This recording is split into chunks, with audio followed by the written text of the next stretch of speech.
박수 안 쳐도 됩니다.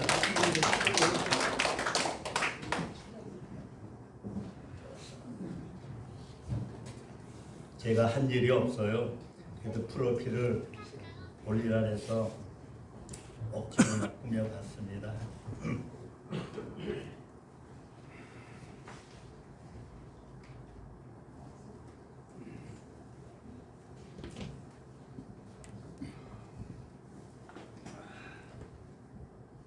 우리가 지금까지 한평생을 살아오면서 많은 변화를 겪으며 살아왔습니다. 희로애락의 사건들이 계속 맞물리면서 살아왔습니다. 그만큼 많은 변화를 겪으며 한평생을 살아오신 줄로 믿습니다. 어제와 오늘이 다르고 작년과 올해가 또 다른 것은 당연합니다. 옛날에는 10년이면 강산이 변한다고 했는데 요사이는 하루하루 몰라보게 달라집니다. 의학계의 눈부신 발전의 변화, 핵무기로 오늘날 무섭게 소용돌이 치는 전쟁의 변화, 천문학의 발전으로 우주를 날아다니는 변화, 사람의 DNA 유전자 검사로 혈육을 찾아내는 변화, 그로 인해 범죄자들이 속속히 검거할 수 있게 되었습니다. 옛날에는 상상도 못할 일들이었습니다. 인공지능 AI가 나타나 인간의 두뇌를 뛰어넘는 변화, 오늘날 우리가 살아가고 있는 세상에 발빠른 변화가 찾아왔습니다. 그것은 지난 100년 동안 지구의 놀라운 변화입니다. 하나님께서 창조하신 지구를 우리 인간이 완전히 오염시켰고 그로 인해 지구가 멸망의 직전까지 오게 되는 변화가 찾아왔습니다. 그래서 우리는 세상 종말이 다가왔다고 말들을 합니다. 오늘 성경 본문에 보면 애굽에서 살고 있던 이스라엘 백성들에게도 큰 변화가 시작되고 있습니다. 이스라엘 민족 전체를 뒤흔들고 역사를 뒤집어 놓는 거대한 변화가 시작되고 있습니다. 요셉을 통하여 70명의 가족들이 애국으로 들어올 때에는 축복과 환대, 풍요로움과 안식을 주는 변화였습니다. 요셉 때문에 기름진 나일강변 고생 땅을 선물로 받았고 이스라엘 백성이 큰 축복을 받아 누리게 되었습니다. 그러나 430년이라는 세월이 지난 지금 이스라엘 자손에게 들이닥치고 있는 변화는 처절하고 끔찍한 고통을 동반한 변화였습니다. 오늘 본문 8절에서 요셉을 알지 못하는 새 왕이 일어나 애굽을 다스리더니 했습니다. 여기에서 우리를 궁금하게 만드는 것은 요셉을 모르는 새 왕이라는 말입니다. 도대체 애굽 왕 중에서 요셉이라는 인물을 모르는 왕이 있을 수 있다는 말입니까? 요셉은 애굽 나라 7년의 큰 풍년을 맞이하여 지혜롭게 정치를 한 총리입니다. 그뿐입니까? 아니죠. 또 있죠. 풍년 다음에 찾아온 7년의 무서운 흉년, 극심한 가뭄을 지혜롭게 헤쳐나갔습니다. 그때 요셉은 풍년이 들었을 때 모아두었던 곡식으로 애굽 나라의 바로왕을 최고의 부자로 만들어 주었습니다. 만약 요셉이 없었다면 애굽 나라에 큰 어려움이 겪었을 것입니다. 그만큼 요셉은 애굽 나라 역사에서 잊을 수 없는 사람입니다. 그런데 어떻게 요셉을 애굽 왕이 모른다는 말입니까? 세월이 많이 흘러갔기 때문입니다. 성경에서 이스라엘 자손이 애굽에서 430년을 살았다고 했습니다. 그렇다면 대략 400여 년의 세월이 흐르는 동안 그 유명했던 총리 요셉을 잊었다는 말입니까? 우리는 5천년의 역사를 가졌지만 단군 신화를 모르는 사람이 한 사람도 없습니다. 그 당시 애굽은 세계 문명의 발상지였습니다. 당시에 가장 앞서가는 문명을 자랑하는 나라로서 세계적으로 불가사의 하나인 피라미드를 쌓고 그 속에 파라오의 시신과 함께 각종 부장품과 역사적인 기록을 남겼던 민족입니다. 이러한 나라에서 겨우 400여 년밖에 안 되는 과거의 역사를 새카맣게 잊어버렸다는 말입니까? 그것도 일반 평범한 백성도 아닌 나라의 총리를 지냈던 요셉을 모를 리가 있겠습니까? 특별히 그 당시 왕자들은 왕실에서 교육을 받을 때 자기 나라 역사 공부는 필수 과목이지요. 철저한 왕궁 교육과 자기 나라 역사를 꿰뚫는 자가 왕자에 오를 수 있습니다. 요새 우리나라 역사에서 고구려의 광개토대왕을, 항구를 창제한 세종대왕을, 노량해전에서 거북선을 가지고 왜구를 전몰시킨 이순신 장군 같은 분들을 모른다고 말할 수 있습니까? 이게 말이나 됩니까? 초등학생 정도만 되어도 모두 알고 있습니다.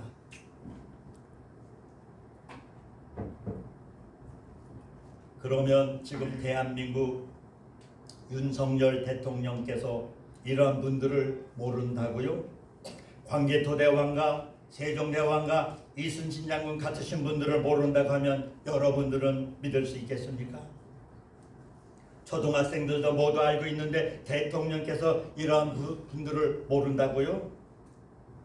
요셉을 모르는 세왕은 바로 이러한 뜻을 말해주는 것입니다. 여기에서 요셉을 알지 못하는 세왕이라고 하는 말은 히브리 민족은 애굽 사람들이 보기엔 순수한 애굽 사람이 아니고 이방인이었기 때문에 의도적으로 무시하고 경멸했을 것이라고 생각이 듭니다.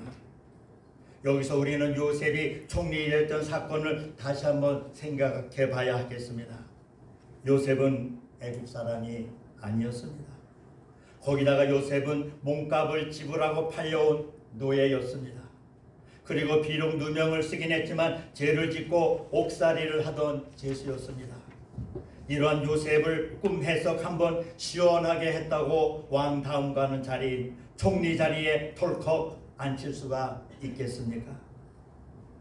이방인이요 노예의 신분이었던 요셉이 총리 대신 자리에 앉을 수 있었던 이유를 역사학자들은 다음과 같이 이야기를 합니다. 요셉이 애굽에 팔려올 당시 애굽은 힉소스라고 하는 아시아 사람 그 족속이 지배하고 있었다고 하는 것입니다. 힉소스 족속은 아시아의 기마 민족으로 말과 전차를 가지고 있었는데 이러한 무기의 힘으로 중동에 있는 수리아를 점령하고 애굽의 나일강 지역으로 이주해 오면서 BC 1674년에 애굽 나라를 정복했습니다. 그 후에 BC 1567년까지 애굽 나라 제15와 제16왕조를 건설하면서 약 150년에 걸쳐 애굽 나라를 다스렸다고 합니다. 그래서 힉소스 왕조는 자신들이 애굽 사람이 아니기 때문에 애굽인들을 폭넓게 관직에 등용하였다고 하는 이야기가 전해지고 있습니다. 여기까지 그 당시 사정을 듣고 보니 이해가 될 만도 합니다. 믿으시면 아멘 해보시기 바랍니다. 바로 이 시기에 요셉이 애굽에서 왕의 꿈을 해몽해 주었던 때입니다. 아마 이방 통치 시대였던 힉소스 시대에 요셉이 총리 대신에 등용되었기 때문에 요셉의 자녀들과 가나안 땅에서 건너온 요셉의 조카들도 애굽 나라 정치계에 많이 등용됐을 것이라고 추측해 볼 수 있습니다. 요셉만큼 높은 총리 벼슬은 못했어도 관직에 많이 올랐을 것입니다. 그리고 세월이 많이 흘러 애굽 본토인들이 힉소스 왕족을 몰아내고 새왕국 시대를 열었는데 이때의 상황이 완전히 반전하게 되었습니다. 잘 나가던 이스라엘 자손들은 힉소스족이 애굽 본토인들에게 패전하여 밀려나면서 함께 몰락의 길을 걷게 되었던 것입니다. 성경에는 자세하게 기록되어 있지 않지만 성경 주석에는 자세하게 설명을 해주고 있습니다. 힉소스 정권이 쫓겨나고 애굽 본토인들이 정권을 휘어잡으면서 이스라엘 민족도 큰 변화를 겪게 되었습니다. 그래서 애굽 나라 관직에 있던 이스라엘 사람들이 파직을 당하고 많은 권력을 빼앗기고 재산과 신분까지 빼앗겼던 것입니다. 400여 년이라는 긴 세월이 흐르면서 변화되어 버렸던 것입니다.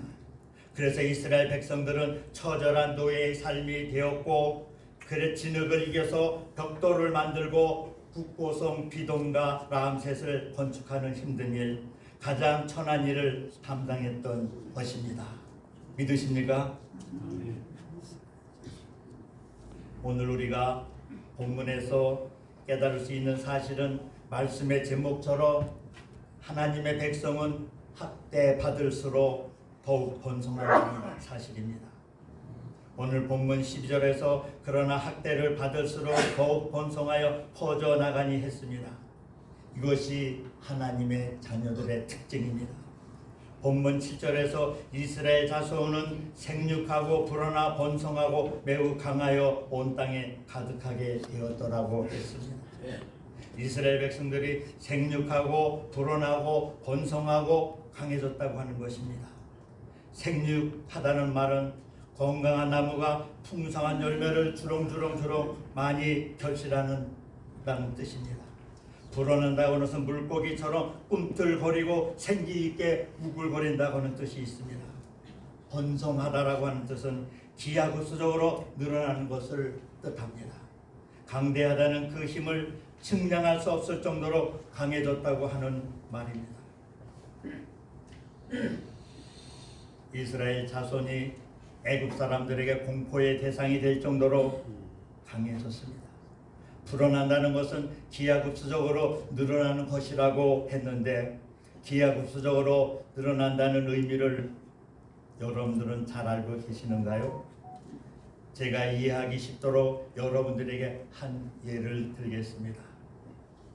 여러분 중에 어떤 한 분이 대기업에 취직했습니다. 아주 좋은, 정말 좋은 직장에 취직을 했는데, 그 직장에 들어가고 보니 회장님께서 제의를 합니다. 내가 당신을 우리 회사의 직원으로 뽑겠는데 월급에 대해서 한번 우리 의논해 봅시다. 회장님 다음에 두 가지를 제의를 냈습니다. 첫 번째 제의는, 내가 당신을 우리 회사의 직원을 뽑는데 한 달 일하고 5천만 원을 주겠다. 5천만 원 큽니까 작습니까? 제 월급 5천만 원 받는 사람 없어요. 5천만 원을 주겠다고 했고, 또 한 가지 두 번째 제의는, 너희가 와서 일하면 첫날은 1원을 주고, 둘째 날은 2원을 주고, 셋째 날은 둘째 날에 배인 4원을 주고, 그 다음에 넷째 날은 전날에 배니까 8원을 주고, 그 다음에 다섯째 날은 그 전날에 배니까 16원을 받고, 여섯째 날은 32원을 받고, 일회째 되는 일곱째 날은 64원을 받는, 꼭 배로 늘어나는 것입니다. 그래서 첫날부터 일주일간 한 달은 그만두고 일주일치를 모두 합치니까 127원이 나왔습니다.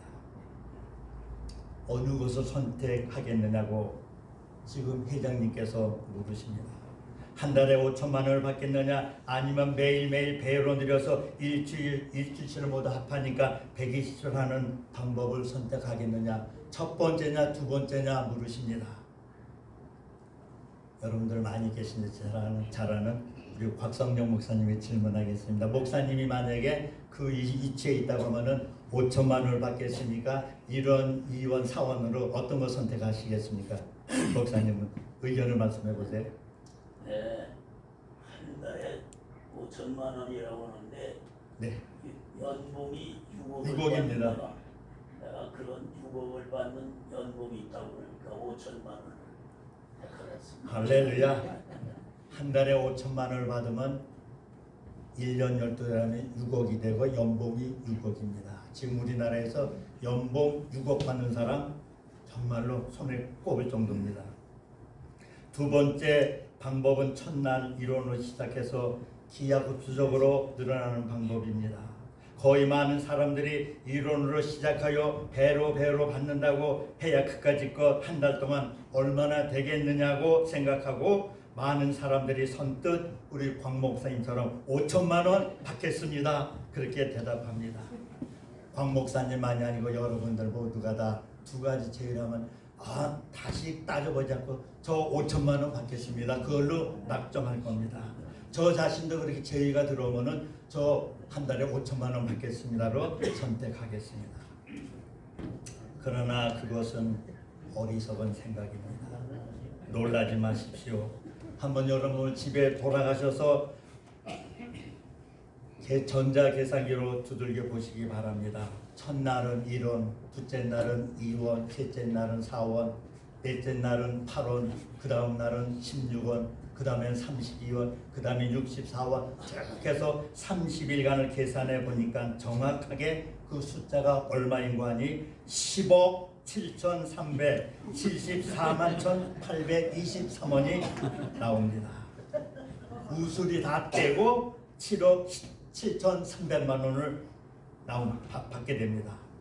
바로 5천만 원을 선택했지만은 5천만 원에 21.4배가 되는 큰 금액의 액수였습니다. 굉장하지 않습니까? 바로 이것이 무엇인가 하면 기하급수적으로 불어난다고 하는 뜻입니다. 이스라엘 자손이 생육하고 불어나고 번성하고 강대하여 온 땅에 가득하였더라고 한 말씀이 바로 지금 이 예화처럼 기하급수적으로 번성한다고 하는 것입니다. 학대 받을수록 하나님의 역사가 이스라엘 가운데 더욱 크게 역사했던 것을 믿으시기를 바랍니다. 아프리카에서 붙잡혀 노예선을 타고 미국 땅으로 건너온 흑인 노예들이 처음에는 미국 사람들에게 어떤 대우를 받았습니까? 그들은 사람이 아니었습니다. 흑인들에게는 인격이 없었습니다. 그들에게는 자유가 없었습니다. 그저 하나의 짐승처럼 취급을 받았습니다. 두들겨 맞고 힘든 노동일을 도맡아 했고 힘이 없거나 병이 들면 내다 버렸습니다. 또 자식을 낳으면 흑인 자식들은 우시장에서 소를 매매하듯 백인들이 돈을 주고 거래했습니다. 그런데 그런 악조건 속에서도 흑인 아이들은 건강하게 또 백인들보다도 더 많은 숫자가 태어나서 출생률이 훨씬 높았습니다. 오늘날 미국이라는 나라의 흑인의 인구가 얼마나 많이 번성했습니까?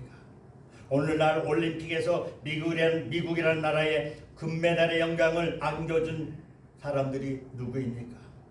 백인이 많습니까? 흑인이 많습니까? 거의 흑인들이 금메달을 따서 미국이라는 나라의 영광을 안겨주고 있습니다.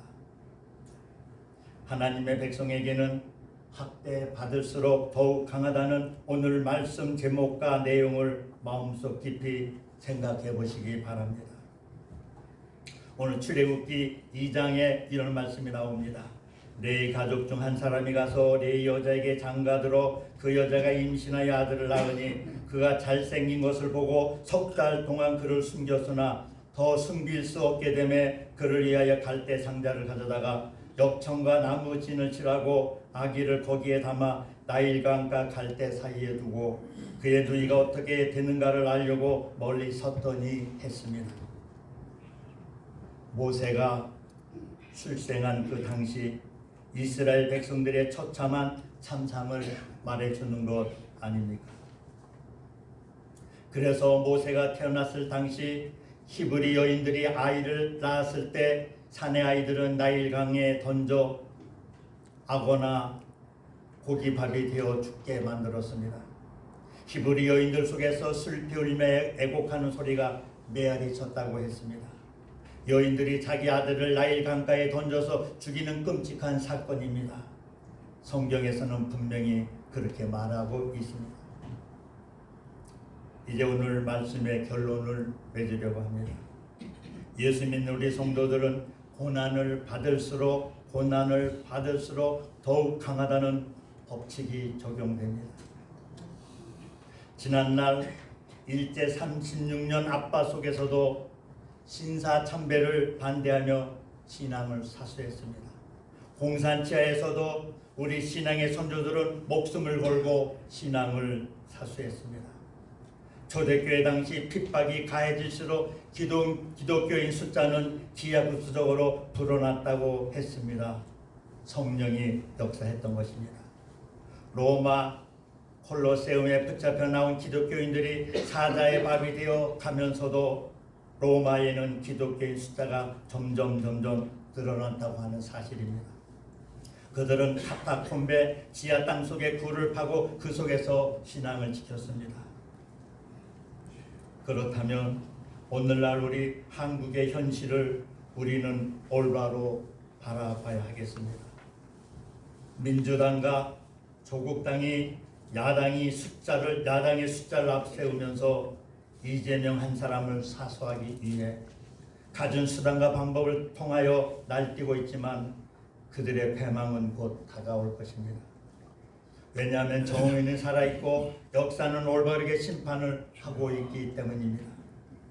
196의 숫자로 여당과 정부를 탄핵하겠다고 광기에 넘쳐 날뛰고 있지만 그럴수록 대한민국 백성들과 우리는 더욱 강해질 수밖에 없다고 봅니다.